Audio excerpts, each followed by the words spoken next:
Programme की शुरुआत करने से पहले कुछ लाइनें कहना चाहूंगी जो राजनीति पर ही आधारित है। राजनीति में, सियासत में भी खेल बड़ी चालाकी से खेला जाता है। आंसुओं के पीछे अक्सर गहरा दांव छुपाया जाता है। ऐसा क्यों कहा जा रहा है इन लाइनों के जरिए? इसका सीधा अर्थ है मध्य प्रदेश में दतिया विधानसभा का उपचुनाव, जहां चुनावी मैदान में भारतीय जनता पार्टी के आशुतोष तिवारी हैं, लेकिन चर्चाओं में नरोत्तम मिश्रा हैं। पहले आंसू बहाते हुए नजर आते हैं, हमदर्दी पाते हैं, सिंपैथी पाते हैं और इसके बाद एक्शन में आ जाते हैं और ये तक कहते हैं कि उनका टिकट काटने की हिम्मत क्या आशुतोष तिवारी में है। सीधे सीधे तौर पर उनका ये कहना होता है कि आशुतोष की क्षमता है मेरा टिकट काटने की। इतना ही नहीं, एसपी को भी फटकार लगाते हुए नजर आते हैं। दतिया के एसपी को लेकर ये कहते हैं कि दोस्ती दुश्मनी दोनों को मैं याद रखता हूं। आखिरकार एक्शन में आने के पीछे की वजह क्या हो सकती है? क्या नरोत्तम मिश्रा बीजेपी के साथ हैं या बीजेपी के खिलाफ हैं, ये समझ नहीं पा रहे हैं। क्या बीजेपी दतिया पर उपचुनाव जीत भी पाएगी या नरोत्तम मिश्रा के बयान उन्हें ही फंसा देंगे चक्रव्यूह में? इसी से जुड़े हुए तमाम सवाल है, चर्चा करेंगे और चर्चा करने के लिए मेरे साथ वरिष्ठ सहयोगी अमन जी मौजूद हैं। सर, नरोत्तम मिश्रा के बयान पहले कहते हैं कि घर घर जाएंगे, पैर में गिर जाएंगे, लेकिन आशुतोष तिवारी को हम जितवा कर रहेंगे दतिया पर। लेकिन अब उनका बयान आता है कि अगर नरोत्तम मिश्रा का टिकट कटा है तो ये आशुतोष तिवारी की वजह से नहीं कटा है, ऊपर से कटा है। लेकिन उनके बोलने का तरीका कि आशुतोष की क्षमता है मेरा टिकट काटने की, ये कहीं ना कहीं सवालों के घेरे में आ जाता है। उनका बयान कैसे देखते हैं? देखिए, बिल्कुल जाहिर सी बात है कि नरोत्तम मिश्रा को लेकर लगातार इस समय चर्चाएं गर्म हैं कि क्या वाकई में वो और उनके समर्थक यहाँ पर आशुतोष तिवारी के लिए एक पॉजिटिव माहौल बनाते हुए दिखाई पड़ते हैं, या उनकी जो बयानबाजी आ रही है उससे कहीं माहौल बिगड़ता हुआ नजर ना आ जाए। क्योंकि जिस तरह से वो ये बात कहते हैं कि आशुतोष तिवारी के अंदर उतनी क्षमता नहीं है कि मेरा टिकट वो कटवा पाए, यानी कि ये बताना चाहते हैं कि जितना पॉलिटिकल करियर उनका है, जितना अनुभव उनके पास है, जिस तरह से उन्होंने दतिया पर चुनाव जीते हैं, मंत्री वो रहे हैं, गृह मंत्री तक वो रहे हैं, ऐसे में आशुतोष तिवारी जिनको टिकट मिला है उनको लेकर जनता के बीच में साफ तौर पर कहते हुए नजर आते हैं कि भले ही पार्टी ने आशुतोष तिवारी के नाम पर मोहर लगाई कि भाई वो प्रत्याशी बनेंगे, लेकिन यहाँ पर नरोत्तम मिश्रा के अपने समर्थकों से ये कहते हुए नजर आते हैं कि आप गलत ट्रैक पर जा रहे हैं, क्योंकि आशुतोष तिवारी के अंदर वो क्षमता नहीं है कि मेरा टिकट वो कटवा पाए। वो ये भी कहते हुए दिखाई पड़ते हैं कि भाई ये जो तिवारी हैं, आशुतोष तिवारी हैं, ये इनके बूते की नहीं बल्कि कुछ बड़े लोग इन्वॉल्व हैं और वहां तक आपकी पहुंच नहीं है, वहां पर मेरी पहुंच है। इस तरह की बात को वो कहते हैं। अच्छा, और किसकी तरफ इशारा होगा उनका, आपको क्या लगता है? जी, तो नाज़मीन, इशारे की हम अगर बात करें तो देखिए जिस तरीके से वो ये बात कह रहे हैं कि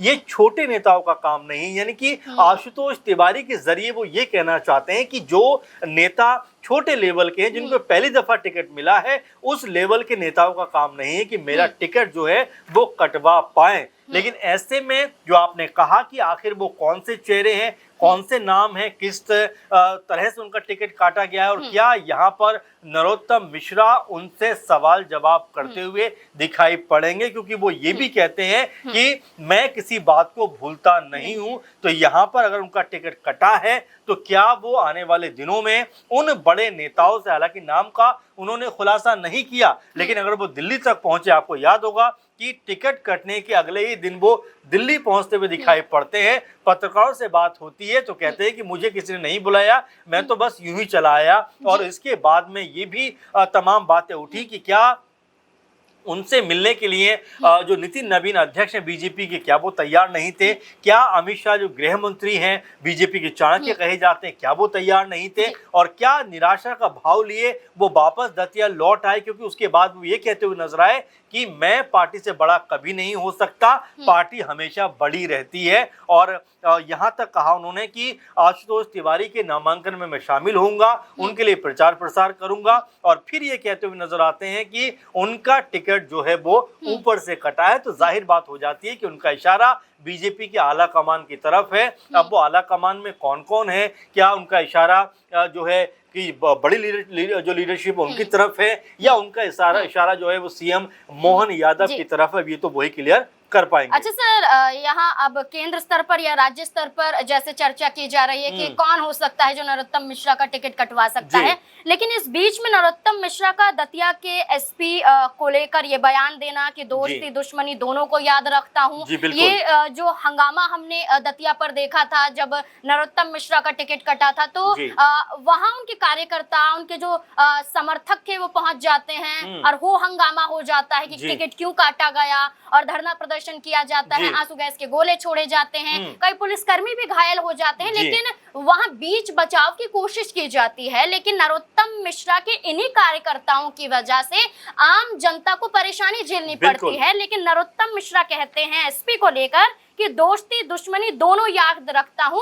सही वक्त आने पर सही फैसला करूंगा, ऐसे बयान क्या बताते हैं? देखिए, पहली बात तो ये है कि जब नरोत्तम मिश्रा का टिकट कटता है उसके बाद उनके तमाम समर्थक जो हैं वो जिस तरह का हुड़दंग करते हुए दिखाई पड़ते हैं और जिस तरह का माहौल बनाते हुए नजर आते हैं, और माहौल तो इस तरह का कि वो जाते हैं और जाकर हाईवे को जाम कर देते हैं। 4 से 5 हजार के आसपास ये लोग बताए जा रहे थे। उस वक्त इन्होंने पूरी तरीके से रोड को ब्लॉक कर दिया और यहाँ तक कि 20 किलोमीटर तक लंबा जाम लग गया। सिर्फ दतिया नहीं बल्कि दतिया के आसपास के जो क्षेत्र है वहां पर भी एक अफरा तफरी का माहौल बन गया और पुलिस लगातार इस कोशिश में रही कि जाम को खुलवाया जाए, लेकिन जब लोग नहीं माने तो आखिर 4-5 बजे के आसपास मॉर्निंग में फिर पुलिस को या भीड़ को तितर बितर करने के लिए आंसू गैस के गोले छोड़ने पड़े और यहाँ तक कहा गया कि पत्थरबाजी भी पुलिस के ऊपर पहले की गई। और इसी दौरान जब जो आपने बात कही कि जिस तरह से नरोत्तम मिश्रा ये बात कहते हैं कि एसपी साहब, और एसपी साहब जो अगर हम देखें दतिया के एसपी का नाम मयूर खंडेलवाल है, वो भी उस समय मौके पर मौजूद थे और उनके ऊपर, हालांकि नाम तो वो नहीं लेते, लेकिन कहते हैं कि एसपी साहब मैं भूलने वाला आदमी नहीं हूं, दोस्ती और दुश्मनी दोनों याद रखता हूं। ये किस तरफ इशारा करता है? क्या वो ये कहना चाहते हैं कि आपने जो किया वो सब कुछ ठीक नहीं किया? क्योंकि गृह मंत्री के कह सकते हैं अंदर के पास ये पावर होती है कि वो पुलिस को जिस तरह से चाहे उस तरह से इस्तेमाल करते हुए दिखाई पड़ते हैं, और वो जो मंत्रालय वो मोहन यादव के पास में नजर आता है, तो क्या इनडायरेक्ट वे में वो मोहन यादव को यहाँ पर जो है चेतावनी देते हुए नजर आते हैं? तो कई तरह के सवाल हैं जो यहाँ पर निकल कर सामने आते हैं, क्योंकि नरोत्तम मिश्रा इन चुनाव प्रचार के जरिए कहीं ना कहीं अपने अंदर का जो दर्द है उसको बाहर रखते हुए दिखाई पड़ते हैं। पहले कार्यकर्ता को समझाते हैं कि आप ऐसा कोई कदम मत उठाइए, अब कार्यकर्ताओं के समर्थन में नजर आते हैं, तो दो तरफा बयान या बातचीत तो आप ही कर रहे हैं। देखिए, पहली बात तो ये है कि जब वो जाम लगा, तमाम सारी खबरें भी उसको लेकर आई थी, और जाम लगने के बाद में 11 घंटे का जाम सोचिए, और बहुत सारी एम्बुलेंस उसमें फंसी, बहुत सारे बच्चे उसमें फंसे, महिलाएं उसमें फंसी, बुरी तरीके से उनका जो हाल था वो होता हुआ नजर आया, क्योंकि गर्मी का मौसम है और जिस तरह से 11 घंटे तक का जाम ये लगा रहा, उसको लेकर नरोत्तम मिश्रा की तरफ से कुछ भी नहीं कहा गया। और देखिए, पुलिस भी आपकी थी, सरकार भी आपकी थी, और जो कार्रवाई हुई वो कार्रवाई भी आपकी सरकार की तरफ से की गई। तो ऐसे में जो शिकायत आप कर रहे हैं वो कहीं ना कहीं ये बताता है कि अभी भी आपको अपनी सरकार और खासकर जो मुख्यमंत्री मोहन यादव हैं उनसे आपको यहाँ पर शिकायत है, और शिकायत क्या यहीं पे खत्म होने वाली है या इसके दुष्परिणाम भी निकल कर सामने आएंगे? क्योंकि अभी तो नरोत्तम मिश्रा शांत हैं, कुछ नहीं कह रहे, पूरी तरीके से कह रहे हैं कि भाई 16 तारीख से मैं जो आशुतोष तिवारी हैं इनके लिए प्रचार प्रसार करता हुआ दिखाई पड़ूंगा। लेकिन मंच से जो उनके भाषण निकल कर सामने आ रहे हैं वो कम से कम ये बताते हैं